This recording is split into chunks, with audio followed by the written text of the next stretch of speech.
Hoy vamos a meternos de lleno con una de las vulnerabilidades más clásicas pero a la vez más peligrosas del mundo digital, la inyección SQL.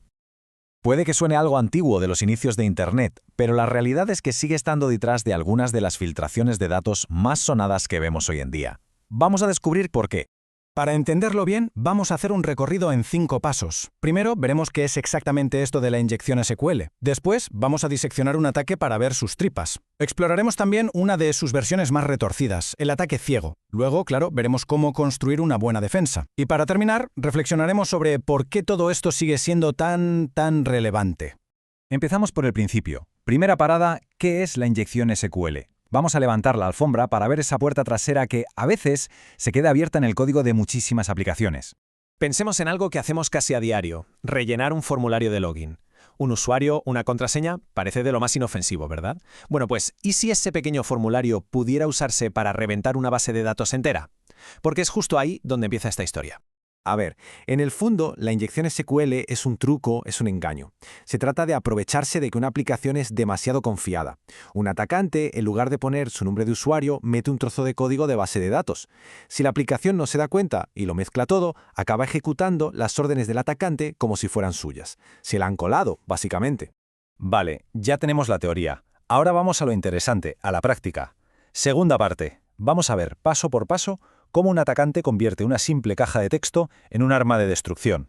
Todo el problema nace de una línea de código como esta. Es muy simple, su misión es buscar en la base de datos un usuario. El fallo garrafal, la madre del cordero, está en cómo se construye esa orden. Se coge el texto del comando y sin más se le pega el nombre de usuario que ha escrito la persona. Se concatena, a lo bruto, no hay separación ninguna.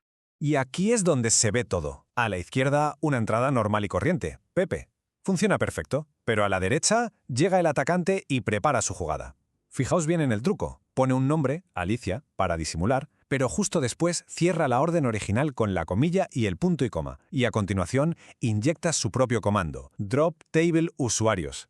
Y este es el resultado final. Lo que recibe la base de datos es esta monstruosidad. Por un lado está la consulta original del programador, por otro, el dato que parece legítimo, y en medio, colado, el comando del atacante. Para la base de datos esto no son partes distintas, no. Es una sola secuencia de órdenes perfectamente válida que va a ejecutar una detrás de otra. Las consecuencias son, como os podéis imaginar, catastróficas. Y además van en orden. Primero, la base de datos, muy obediente, busca al usuario Alicia. E inmediatamente después, sin dudarlo, ejecuta la siguiente orden que le han pasado. Borrar por completo la tabla de usuarios. ¡Pum! Y el doble guión del final es la guinda. Le dice a la base de datos que ignore lo que queda, para que no dé ningún error. En un segundo, toda la información de los usuarios se ha esfumado. Pasamos a la tercera sección. Pero, un momento. ¿Y si la aplicación está bien hecha y no muestra mensajes de error? ¿Se acaba el problema? Pues no. El atacante simplemente cambia de estrategia y usa una técnica mucho más sutil, mucho más paciente. Es como atacar a oscuras. Es lo que se conoce como inyección SQL ciega. Como la aplicación no le chiva a los errores, el atacante no puede ver directamente si su ataque ha funcionado. Así que, en lugar de eso, tiene que empezar a deducir la información trocito a trocito, haciendo preguntas muy simples a la base de datos, preguntas de sí o no, de verdadero o falso. Es que es literalmente eso. Es como si el atacante se pusiera a jugar a las 20 preguntas con la base de datos. No puede preguntar directamente ¿cuál es la contraseña del admin?, pero sí puede lanzar una consulta que en el fondo pregunta ¿la contraseña del admin empieza por la letra A? Si la página carga normal, la respuesta es sí. Si da un error o tarda más, la respuesta es no. Y así es como se va robando la información. Se va probando letra por letra. ¿Empieza por A? No. ¿Por B? Tampoco. ¿Por F? ¡Bingo! Ya tenemos la primera. Vale, pues ahora la siguiente pregunta. El segundo carácter es una A y así una y otra vez. Es un proceso súper lento y metódico, pero que se puede automatizar para reconstruir contraseñas, nombres, lo que sea. Bueno, ya hemos visto el ataque y su variante sigilosa. Vamos a la cuarta parte, a la solución. Porque, por suerte, protegerse de esto se basa en un principio sorprendentemente sencillo.